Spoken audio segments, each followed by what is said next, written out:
Hi boys and girls, Mr. Muise here. I have a short video for you on how to work on your bow hold because that's an assignment for us this week.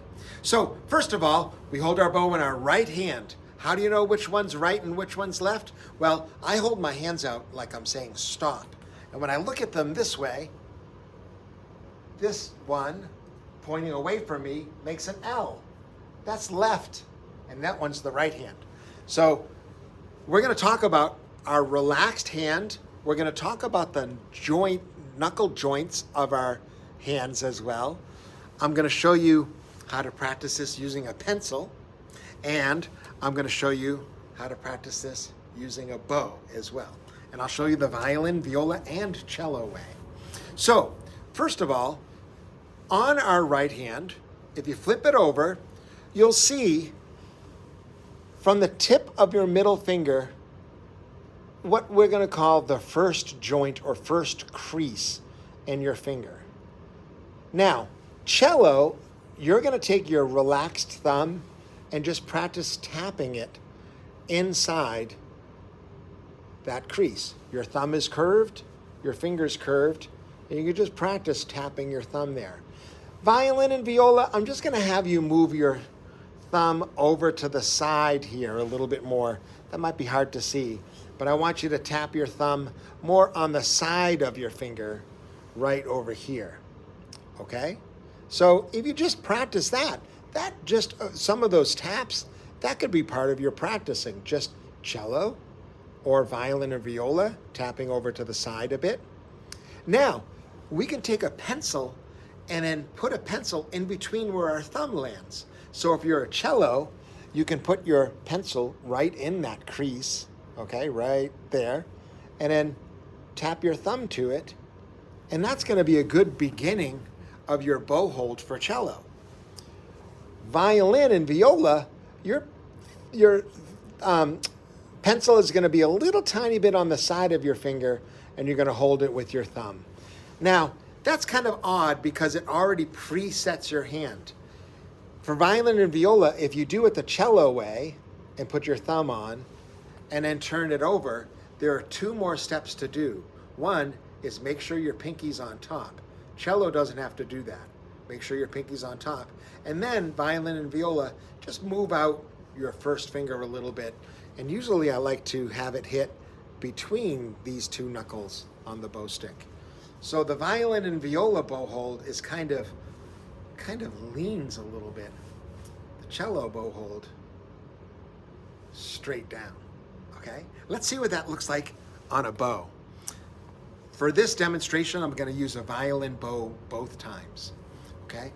Starting with violin and viola, kind of touching the side of my finger or the bottom of my finger, it doesn't matter. Our thumb goes here. You might even find that the horsehair touches your thumb a little bit right there, okay? Right there. Sometimes I see students stick their thumb straight through, but that would be incorrect. Your thumb actually points up to the sky, okay? It goes like that, like that. Like that. That's kind of a hard angle to see. I gotta really twist, okay? Then, your middle finger and thumb are buddies. It's the same thing with violin, viola, and cello. Middle finger and thumb together. Then if you just start with your fingers straight for violin, you have to, and viola, two things to do.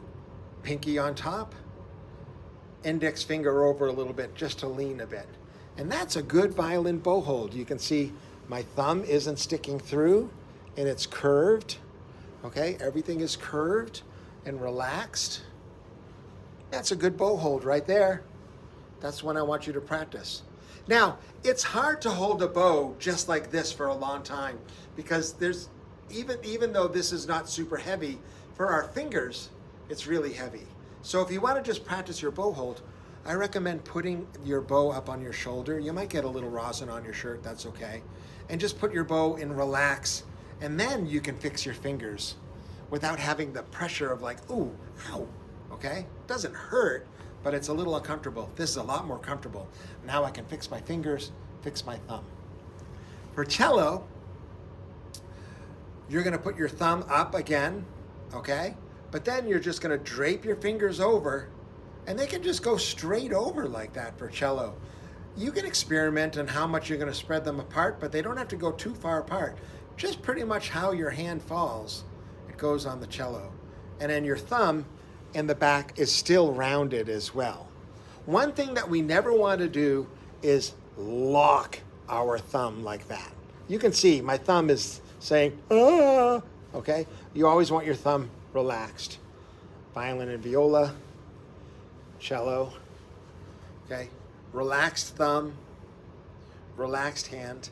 And you can practice the bow hold. You can practice it while you're sitting down. You might be able to turn to a page in a book, and then while you're reading, just hold on to your bow hold. Just make sure you're doing your best to make it a really good bow hold. You might do it while you're watching TV, or maybe when you're waiting for a piece of toast to toast. You can practice your bow hold lots of places and lots of times. Okay, good luck. We'll see you next week.